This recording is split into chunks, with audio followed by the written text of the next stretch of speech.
Friends అందరూ ఎలా ఉన్నారు? Welcome back to our channel. ఈ వీడియోలో నేను ప్రతి కార్ ఓనర్ తెలుసుకోవాల్సిన విషయం గురించి మాట్లాడబోతున్నాను. అంటే కార్ ఇన్సూరెన్స్ గురించి డిస్కస్ చేయబోతున్నాను. జనరల్గా ఇన్సూరెన్స్ అంటేనే ప్రతి ఒక్కరు కూడా కష్టం అనిపిస్తుంది.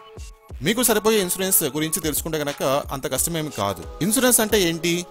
మనం కార్ డ్రైవ్ చేసేటప్పుడు కొన్ని అనుకోని ప్రమాదాలు జరిగినప్పుడు ఆ ప్రమాదం వల్ల జరిగిన నష్టాన్ని ఇన్సూరెన్స్ కవర్ చేస్తుంది. భారత్లో ఉన్న వాహన చట్ట ప్రకారంగా ప్రతి ఓనర్ తప్పనిసరిగా ఇన్సూరెన్స్ చేసుకోవాలి. వివిధ రకాలైన ఇన్సూరెన్స్. Third party insurance. మీ కారు వల్ల ఇతర కార్లకు కానీ లేకపోతే ఆస్తులకు కానీ నష్టం వచ్చినప్పుడు ఇది కవర్ చేస్తుంది. Own damage insurance. మీ కారుకు కలిగిన డ్యామేజ్ని కవర్ చేస్తుంది. Comprehensive insurance. ఇది మీ కారుకు కలిగిన డ్యామేజ్తో పాటు థర్డ్ పార్టీని కూడా కవర్ చేస్తుంది. ఎలాంటి ఇన్సూరెన్స్ తీసుకోవాలి?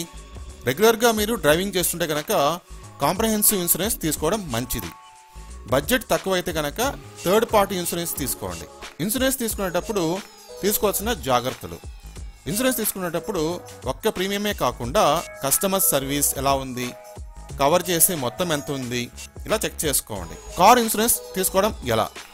ఈ రోజుల్లో ఇన్సూరెన్స్ తీసుకోవడం అనేది చాలా సులభం అన్నమాట. వివిధ కంపెనీలు ఇన్సూరెన్స్ ఆన్లైన్లో అందిస్తున్నాయి. మీ మొబైల్ ద్వారా కానీ కంప్యూటర్ ద్వారా కానీ ఇన్సూరెన్స్ మీరు తీసుకోవచ్చు. ఇన్సూరెన్స్ తీసుకునే ముందు అన్ని కంపెనీలలో ఎంత ఛార్జెస్ ఉన్నాయో తెలుసుకోండి. ఈ వీడియోలో మనము కార్ ఇన్సూరెన్స్ గురించి తెలుసుకుందాం. వీడియో నచ్చితే కనుక లైక్ చేసి మీ ఫ్రెండ్స్కి షేర్ చేయండి. మన ఛానల్ మీరు ఫస్ట్ టైం చూస్తుంటే తప్పకుండా సబ్స్క్రైబ్ చేసుకోండి.